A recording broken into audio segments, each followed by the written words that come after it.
Bien, hermanos, hoy quiero hablar acerca de la soberanía de Dios. Esta doctrina o enseñanza de la soberanía de Dios ha sido muy despreciada y muy aborrecida, porque los hombres niegan y se resisten a concebir la idea de que Dios lo controla todo, que Dios ordena todo, que Dios gobierna sobre todo. Jesús dijo: mi Padre hasta ahora trabajo y yo también trabajo.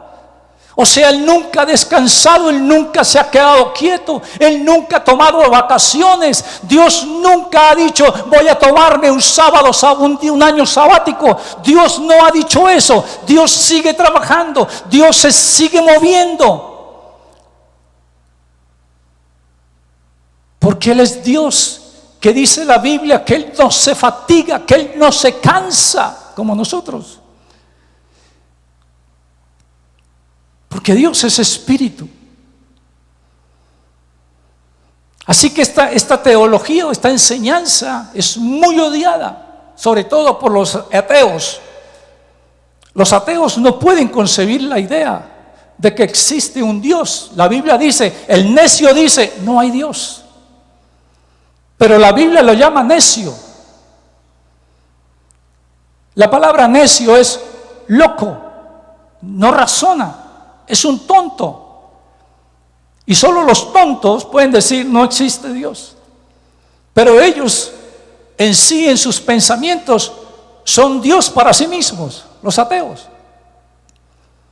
Entonces es muy odiada y muy aborrecida esta doctrina acerca de la soberanía de Dios. Pero nosotros como creyentes debemos siempre ir a las Escrituras para tener esa enseñanza, esa guianza de las Escrituras que nos enseñan realmente quién es Dios. Usted puede preguntarle a un profesor o a alguien de la universidad quién es Dios y le puede decir tantos conceptos. Jesús preguntó: ¿quiénes dice la gente que soy yo? Y muchos tuvieron conceptos diferentes. Unos dijeron algunos de los profetas, otros dijeron es Elías, otros dijeron es Juan el Bautista que resucitó.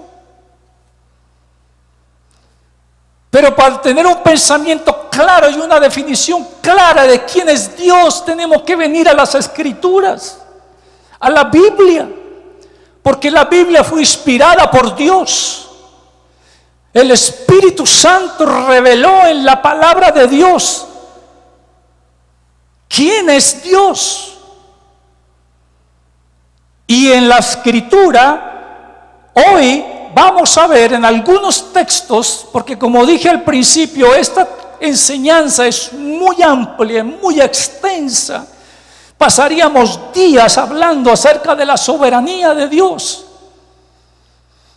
Pero solamente vamos a ver algunos versículos de lo que nos dice la Escritura, de lo que nos enseñan las Escrituras y nos hablan acerca de la soberanía de Dios.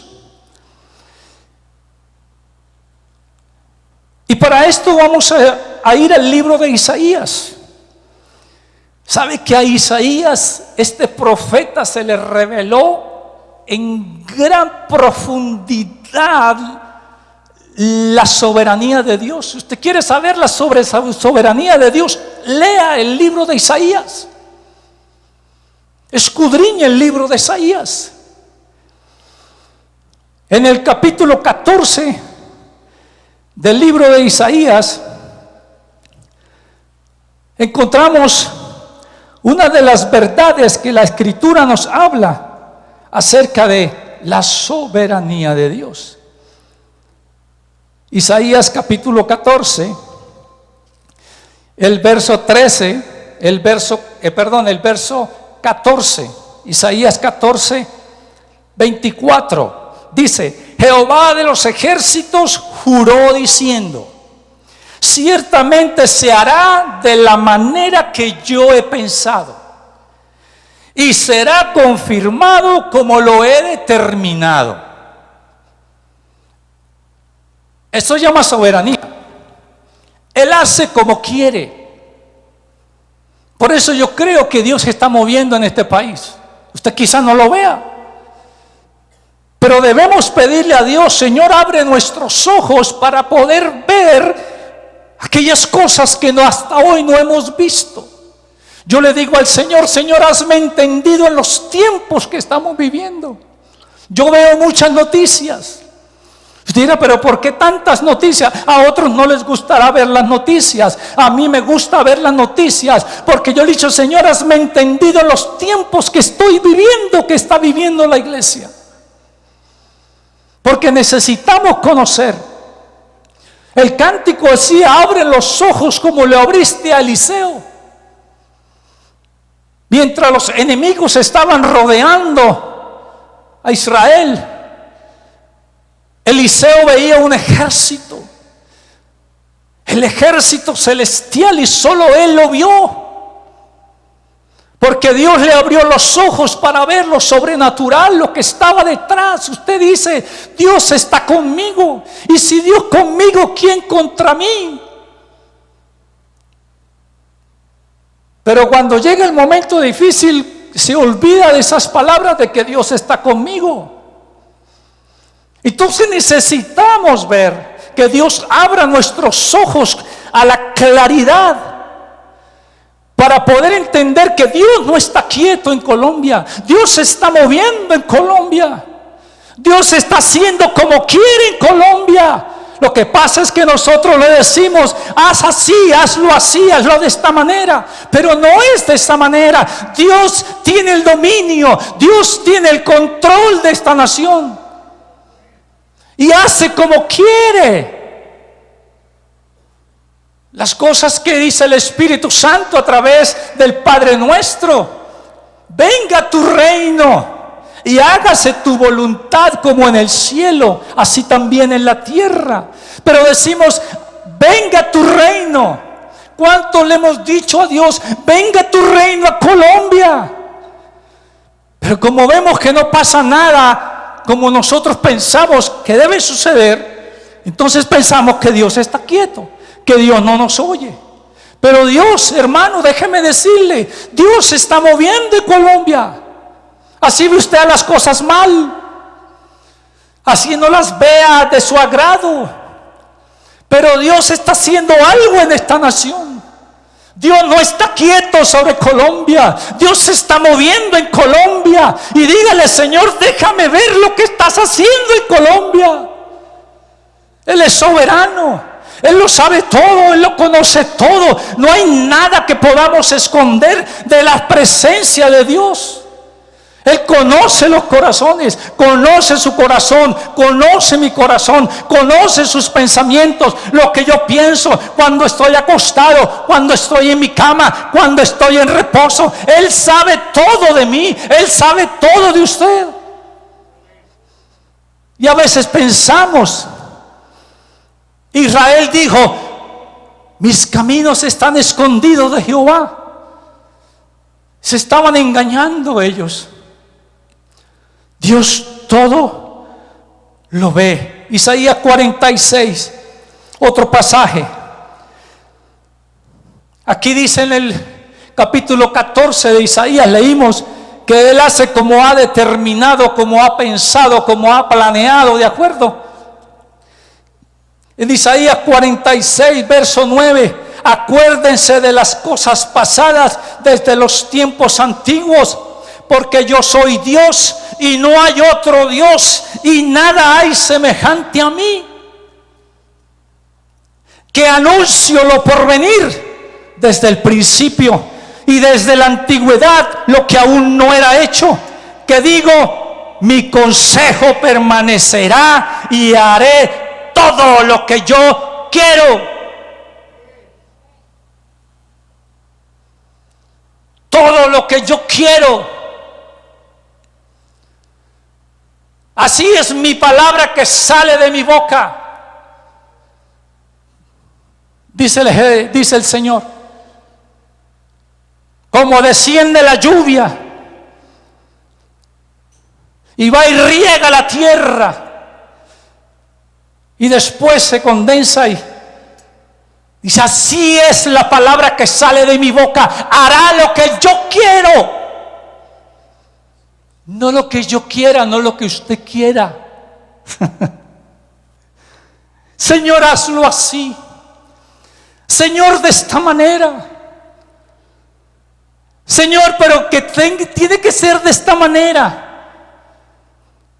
Pero Dios dice, lo hago como yo quiero. No es como tú quieras. Por eso Jesús, cuando estaba allá en el Gólgota, estaba luchando, estaba orando, gotas de sudor caían de su frente, estaba en sufrimiento. Él dijo, mi alma está triste hasta la muerte. Y se lo dijo a Pedro, se lo dijo a Juan. Mientras estos dormían, él seguía luchando y dijo, Padre, si quieres pasa de mí esta copa, pero no se haga como yo, sino como tú. Jesús rehusó hacer su propia voluntad. Y en el libro de Hebreos dice, he aquí, oh Dios, he venido para hacer tu voluntad. Porque Dios es soberano, Dios sabe cómo se mueve, Dios sabe cómo trabaja. Dios sabe cómo se manifiesta, en qué tiempo, no en el tiempo mío, no en el tiempo suyo, es en el tiempo que Él ha determinado. Y esto, hermanos, todos estos pasajes, 2 pasajes, nos declara que Dios lo sabe todo. Antes que sucedan las cosas, Él ya tiene conocimiento. Dios tiene un plan distinto para cada uno. Dios tiene un plan divino para cada uno. Pero a veces nosotros nos rehusamos a ese plan. Y le decimos, no, Señor, ese plan mejor no, mejor el plan que yo tengo en mi corazón.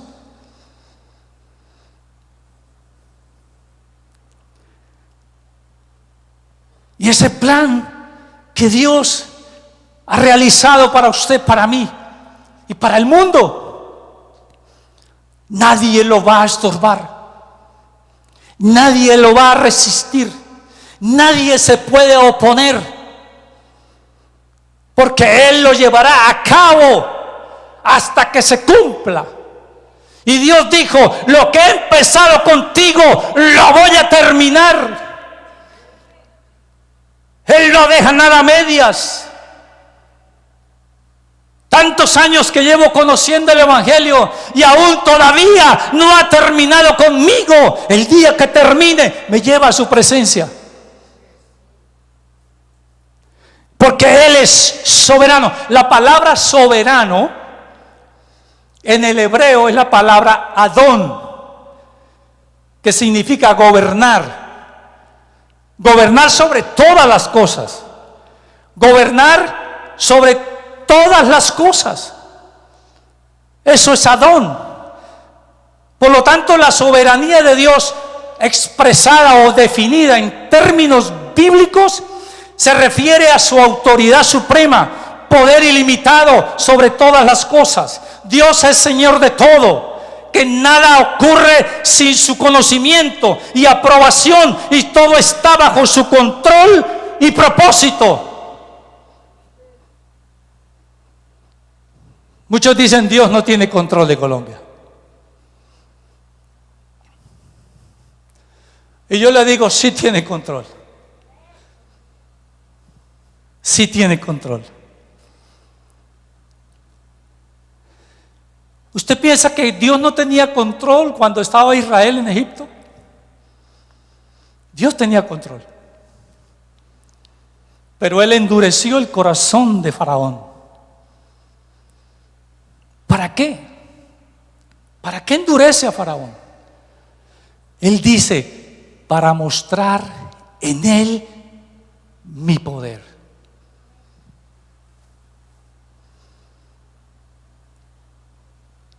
Si usted no está viendo lo que Dios está haciendo, dígale, Señor, abre mis ojos para poder ver tu poder actuando en mi nación, actuando en mi país. Abre mis ojos espirituales para que pueda ver lo que se está moviendo. Y usted va a ver una lucha de las tinieblas con la luz.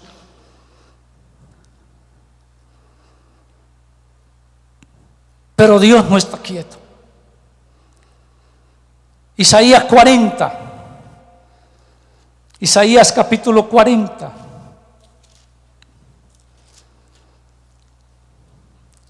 Versículo 13, 14. Si usted quiere ver la grandeza y maravilla de Dios, lo que la Biblia enseña acerca, lea este capítulo en su casa. Capítulo 40 del libro de Isaías. Y el título lo dice: el incomparable Dios. Y Dios dice en el verso 13: ¿quién le enseñó al Espíritu de Jehová? ¿O quién le aconsejó enseñándole? Verso 14: ¿a quién pidió consejo para ser avisado? ¿Quién le enseñó el camino del juicio? ¿O le enseñó la ciencia? ¿O le mostró la senda de la prudencia? Verso 25: ¿a qué pues me haréis semejante? ¿O con qué me van a comparar? A Dios no lo podemos comparar con nadie, con ningún hombre. ¿Por qué? Porque Dios es espíritu.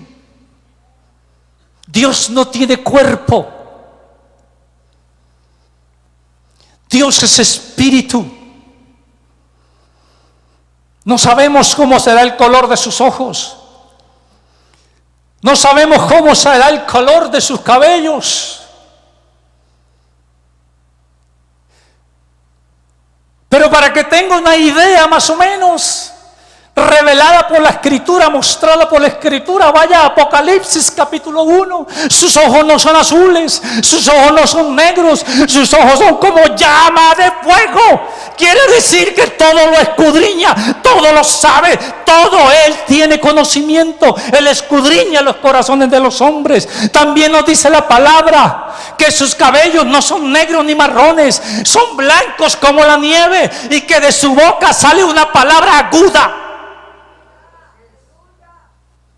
¿Con qué lo compararemos? ¿Con qué hombre lo compararemos? ¿Con qué empresario lo compararemos? ¿Con qué líder político lo vamos a comparar? Dios es incomparable. Y Él mismo lo dice: yo soy Dios y no hay otro como yo. El único que puede decir eso es Él.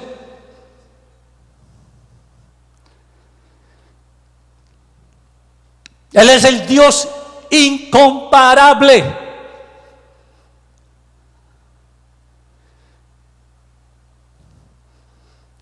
Otro aspecto para que podamos contemplar lo que nos dice la Escritura es su gran sabiduría. Porque la Escritura dice: ¿quién le enseñó? ¿Quién le enseñó a Dios?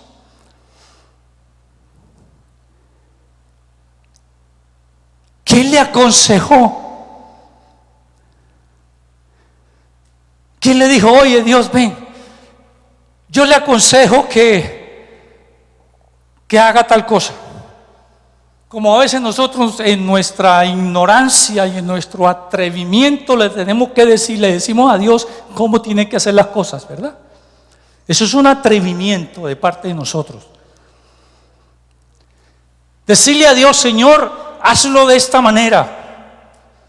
Y muchos dicen: si no lo haces de esta manera, no creo en ti. Eso es un atrevimiento. Atrevimiento. Porque lo que aquí en capítulo 40 nos está enseñando la Escritura es que Dios es tan grande que, si usted sigue leyendo, dice que Él está sentado en el círculo de la tierra y los mira a los habitantes como langostas. Óigame.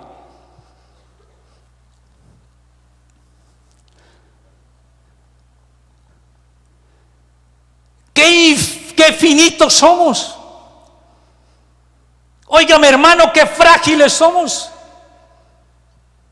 Con razón el salmista en el Salmo 39, el verso 4 dice: Señor, hazme entender cuán frágil soy.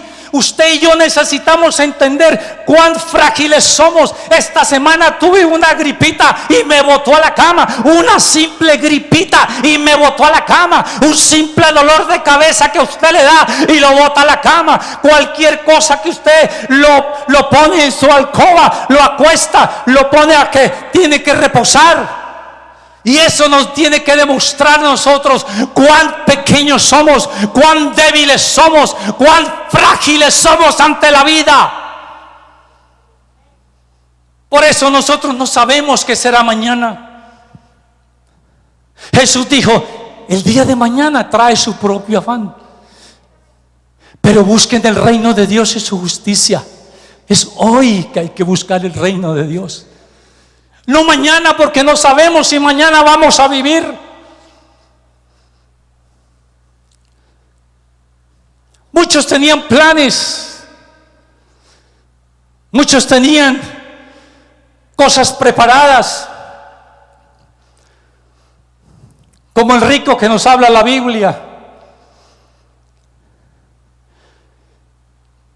Tenía muchas riquezas.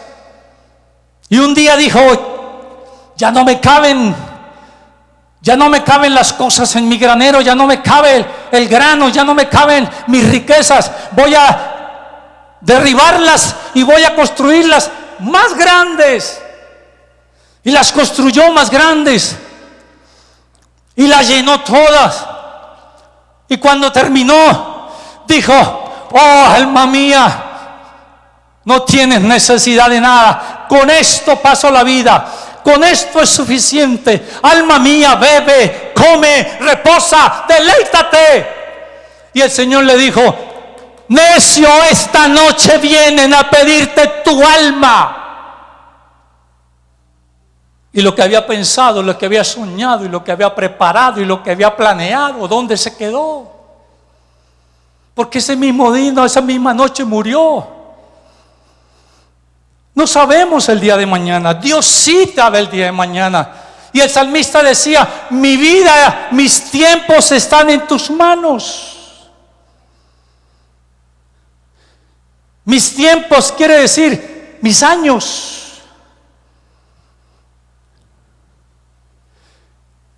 Mi suerte está en tus manos.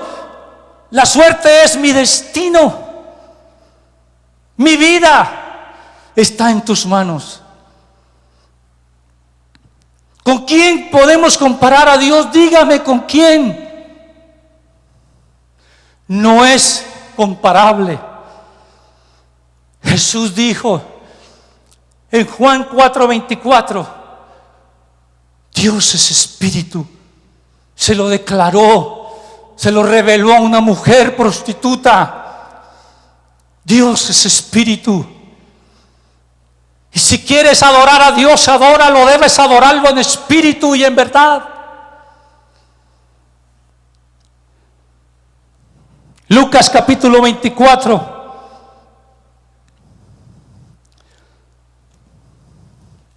Lucas capítulo 24. El verso 36. Mientras ellos aún hablaban de estas cosas, Jesús se puso en medio de ellos y les dijo: paz a vosotros. Entonces, espantados y atemorizados, pensaban que veían espíritu. Esto después que Jesús resucitó.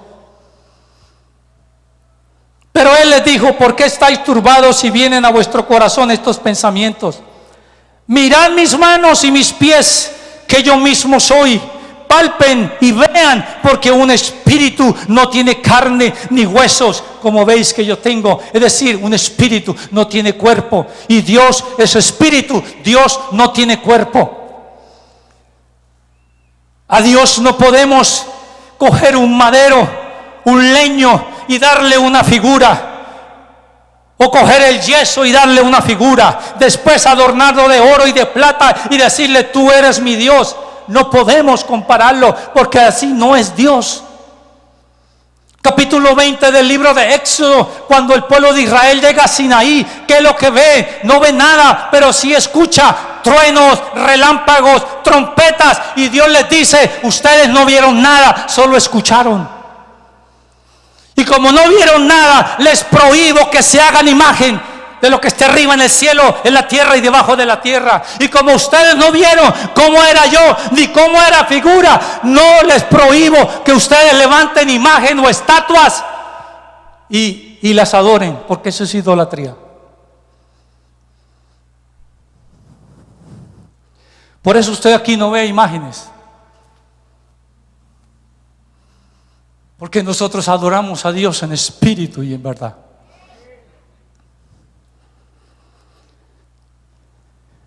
Es el Dios incomparable. Dios no necesita consejo, ni nadie que le muestre la senda de la prudencia. Segunda de Timoteo capítulo 3.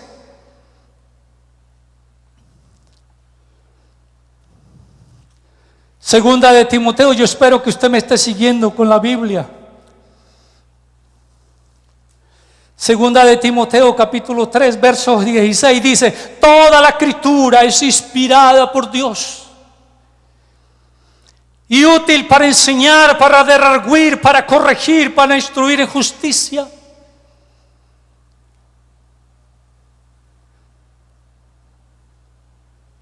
Dios instruye, pero a Él nadie lo instruye. Dios enseña, pero a Él nadie le enseña. Dios corrige, pero a Él nadie lo corrige. Amén. Porque Él es soberano y Él es incomparable. Teniendo en cuenta esta verdad de su soberanía y que es incomparable, vamos a Génesis capítulo 1. Génesis 1, capítulo 25, 26 y 27. Y creo 26. Entonces dijo Dios: hagamos al hombre a nuestra imagen, conforme a nuestra semejanza, señoree en los peces del mar, en las aves de los cielos, en las bestias, en toda la tierra, en todo animal que se arrastra sobre la tierra. Y creó Dios al hombre a su imagen, a imagen de Dios los creó, varón y hembra los creó. Varón y hembra los creó. Aquí no hay intermedios. Aquí no es que Dios se equivocó y con el tiempo Dios cambió. No, Él sigue diciendo: varón y hembra los creé.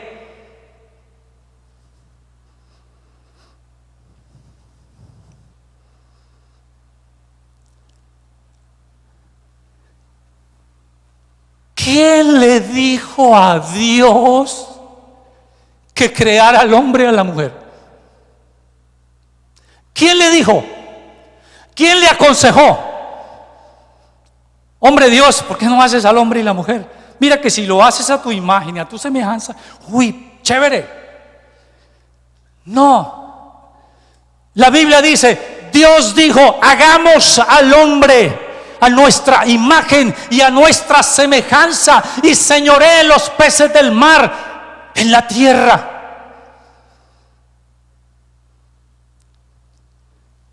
Nadie lo empujó, nadie lo impulsó. Él lo decidió, porque es soberano y hace como quiere. Nadie le dijo: hagamos al hombre. Nadie. Fue un acto de soberanía de Dios. Eclesiastés capítulo 7.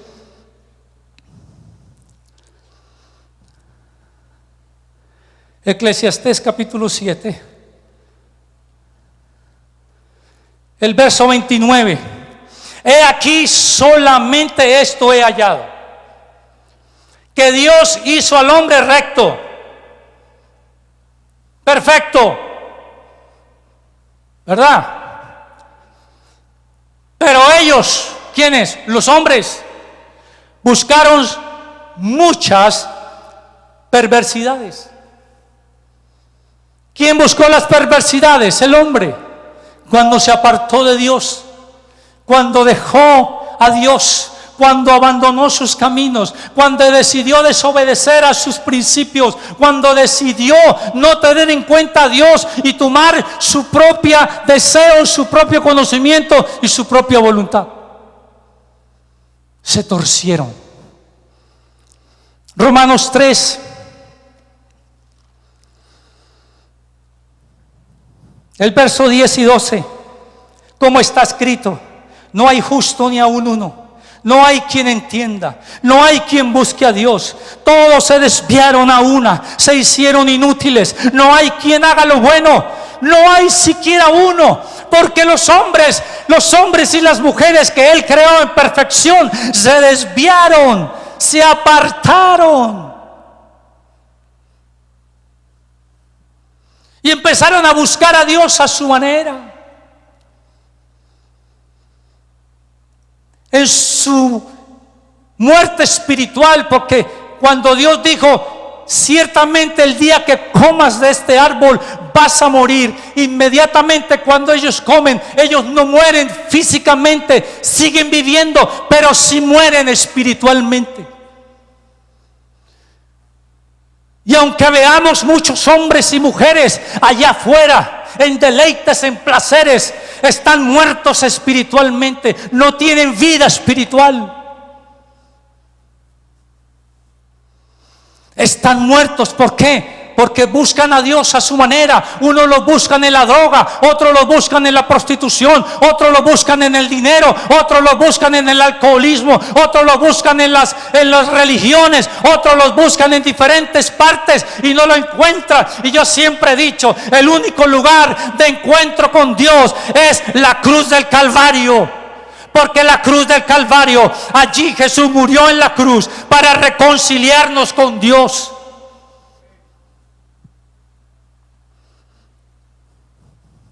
La palabra desviar que habla el libro de Romanos es la palabra griega astokeo, que es errar el blanco. Fallaron en el blanco, se apartaron del propósito. Y como fallaron, entonces buscan caminos diferentes. Quizá por aquí encontremos a Dios. No, por aquí no. Vamos por aquí tampoco. ¿Quieres encontrarte con Dios? Ven a la cruz del Calvario. Es el único lugar donde te encontrarás con Él. Porque para que te encuentres con Dios, tienes primero que ser reconciliado por Cristo en la cruz del Calvario. No hay otro lugar, querido amigo y querido hermano. Todos los seres humanos se desviaron en su intento de buscar a Dios, porque están muertos espiritualmente. Lucas 19:10.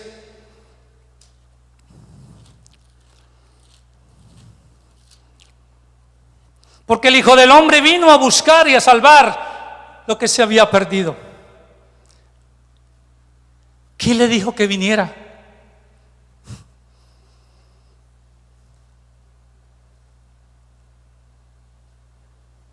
¿Quién le dijo a Dios: Dios, ve al mundo, ve y sálvalos, ve?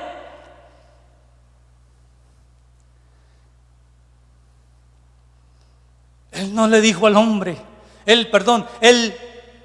nadie le dijo que creara al hombre y la mujer. Dios sabía que el hombre iba a pecar, sí, pero Él ya tenía un plan B. Jesucristo, el Cordero inmolado desde antes de la fundación del mundo, dice el apóstol Pedro. Él no se afanó. Dijo: oye, el hombre pecó, ¿ahora qué voy a hacer? Y se cogió los pelos y se fue y se sentó a llorar. No, Dios tenía un plan B. Dijo: aunque pecó, pero al final lo voy a redimir, al final lo voy a salvar, al final lo voy a ir a buscar. ¿Quién le dijo a Dios que viniera a buscarlo a usted y a mí? Que estábamos perdidos. ¿Quién le enseñó? ¿Quién le dijo? ¿Quién le aconsejó? Ve por Daniel. No. Primera de Timoteo 1:15.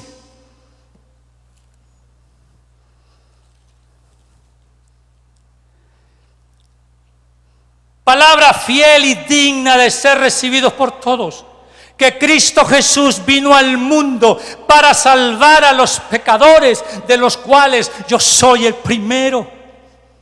¿Quién le dijo a Cristo: ve a salvar a aquellos que están perdidos, ve a salvar a aquellos que no tienen esperanza, ve y dales vida eterna? ¿Quién le enseñó? ¿Quién lo obligó? ¿Quién le aconsejó? ¿Quién le dijo que viniera a salvarlo a usted y a mí? Eso es un acto de la soberanía de Dios, que obra por gracia. Que nadie le haya dicho. Es una obra de su total soberanía, que obra, que opera, que se manifiesta por su gracia. Y la gracia es un don que usted y yo merecíamos. Es un regalo de Dios, porque Dios dice: por gracia sois salvos por medio de la fe. Y esto no es de nosotros, es un don de Dios. Es un regalo de Dios. La gracia que hoy tenemos es un regalo de Dios. La gracia que hoy, amigo que nos visita, que estás escuchando, esa gracia es para usted también. Y esa viene de Dios.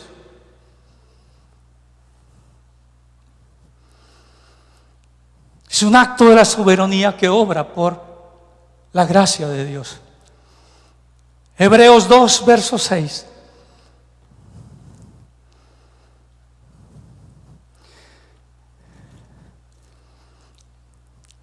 Y el escritor dice: pero alguien testificó en cierto lugar diciendo, aquí está hablando del Salmo 8,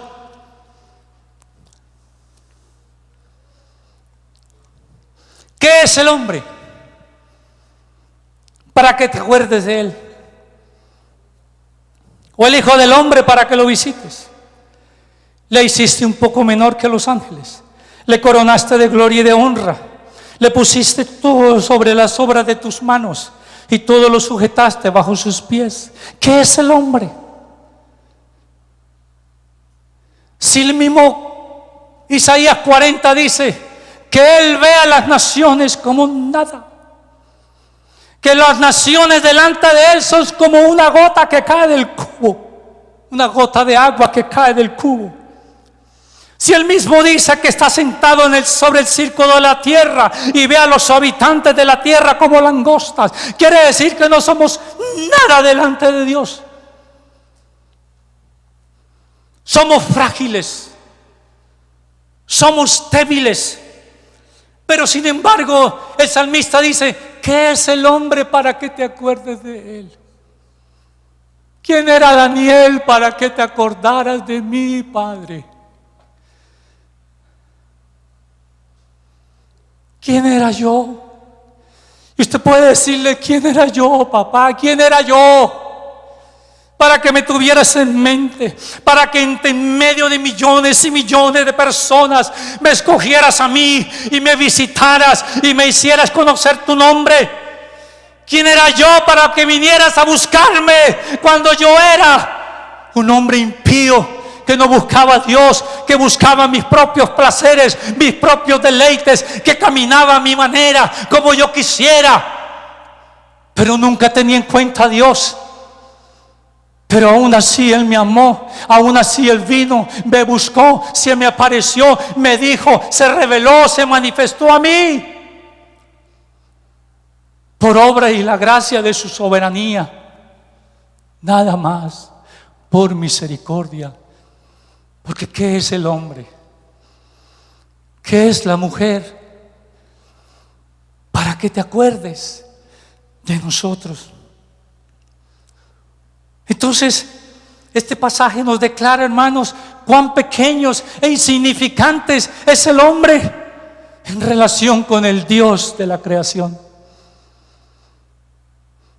Y a veces hay hombres que se levantan con altivez, con arrogancia, con orgullo.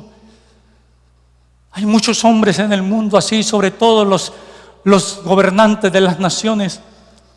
Y Jesús lo dijo: los gobernantes de las naciones, cuando quieren gobernar, solo se enseñorean de ellas. Solo se enseñorean de ellas. Y hacen como quieren y hacenlo como quieren. No importa si pasan por encima de las personas, no importa si tienen que matar, no importa si tienen que quitarse y destruir, con tal de ellos mantenerse allí en el poder.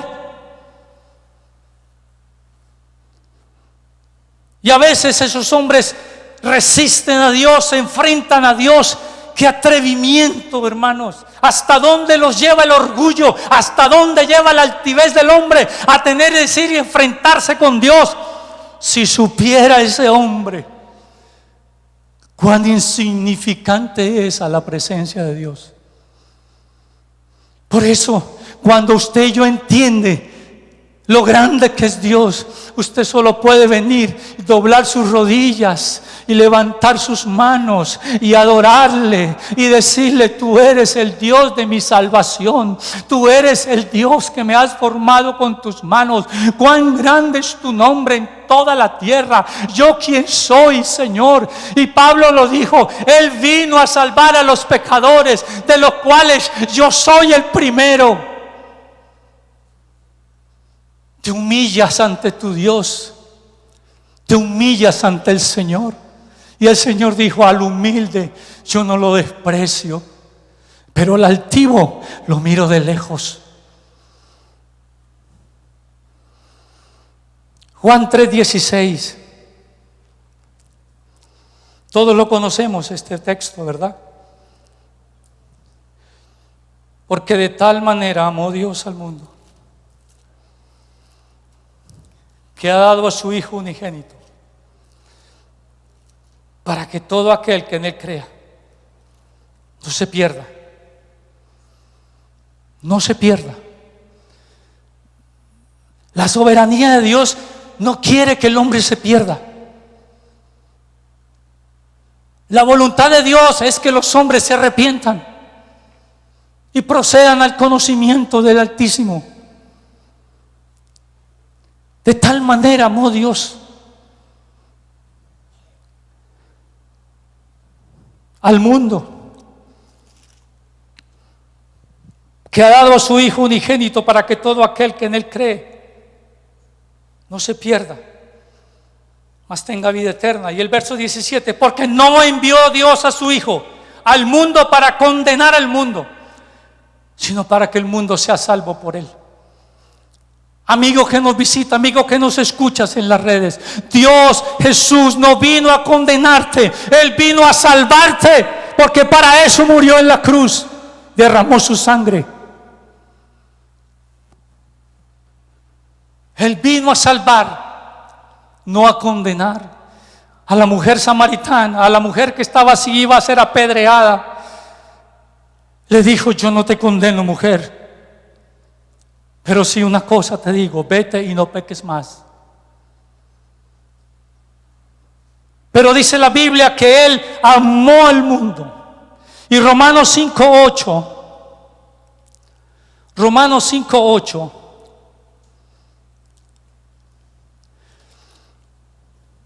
mas Dios muestra su amor para con nosotros en que, siendo aún pecadores, Cristo murió. Cuando una persona ama, ¿qué hace? Lo demuestra. Porque yo no creo que una mujer, su esposo le diga: te amo. No solo son palabras, la mujer le va a decir: demuéstrelo. Si una mujer le dice al esposo: te amo, y se le quedan palabras, el esposo va a decir: demuéstrelo. El amor se demuestra, hermanos, con hechos, no con palabras. Y cuando Dios dice que Él amó al mundo y dio a su Hijo unigénito. En el capítulo 8 del 5 de Romanos está diciendo, lo demostró con hechos, entregó a su Hijo en la cruz del Calvario, lo demostró con hechos, demostró que te ama, demostró que nos amaba, demostró que ama al pecador, pero no comparte con lo que él vive, con lo que él está practicando.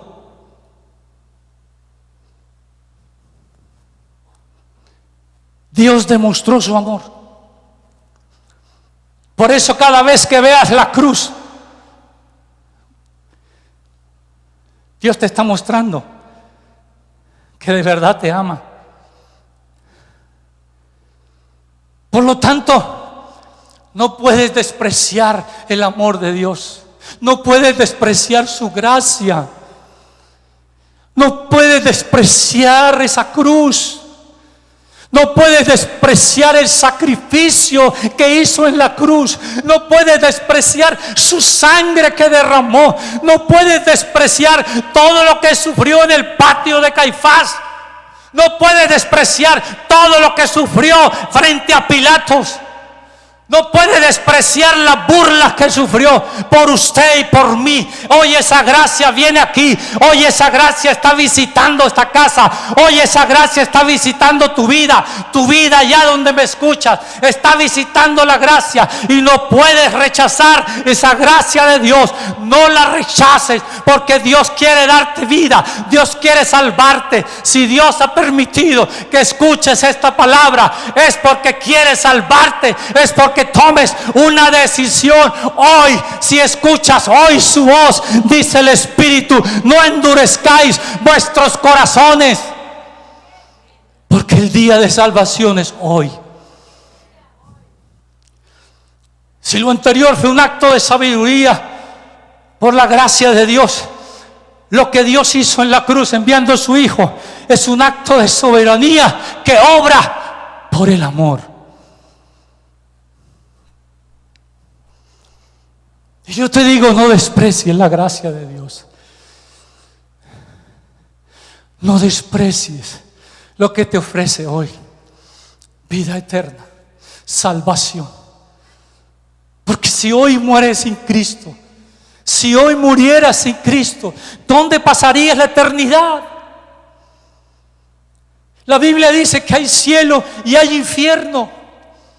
No hay lugar intermedio para que después, a través de unas oraciones, traten de sacarte o tengas que pagar para que te traten de sacar de allí aquel lugar, supuesto lugar que la Biblia no habla. Cielo y infierno. Si mueres sin Cristo, mi amigo, si mueres hoy sin Cristo, ¿a dónde vas a pasar la eternidad? Si mueres sin Cristo, vas a ir a la eternidad, al tormento eterno, al infierno. Pero hoy Cristo habla de vida eterna, que si mueres con Cristo, vas a la presencia de Dios, vas a morar con Cristo. Todos tenemos que morir, hermanos. Pero yo decidí pasar la eternidad adorando el nombre de mi Cordero amado. Yo decidí amarlo, yo decidí seguirlo, yo decidí adorarlo, yo decidí pasar con él la eternidad. Y aunque a veces me enfermo o estamos enfermos, hoy la palabra dice, hoy esto que está pasando, esta tribulación momentánea, no es nada comparable con la gloria venidera. ¿Qué esperanza nos da Cristo? ¿Qué esperanza te da el Señor? Por eso usted dirá, ¿qué hago, pastor? Yo le respondo lo que dice la Divina Escritura: arrepentíos y convertíos para que vengan, para que sean borrados vuestros pecados y Dios envíe del cielo tiempo de refrigerio, tiempo de descanso, tiempo de paz. Arrepiéntete de tus maldades. No sigas por ese camino. No sigas por ese camino del adulterio. No sigas por ese camino de la prostitución. No sigas por ese camino del alcoholismo. No sigas por ahí. No sigas, porque se te va a llevar a la muerte eterna. Ven, Jesús dijo, hay dos caminos. Escoge la vida o la muerte. Pero el hombre no, Dios no te puede obligar. Tú debes escoger. Tú debes escoger. En el libro de Job hay una palabra que me encanta.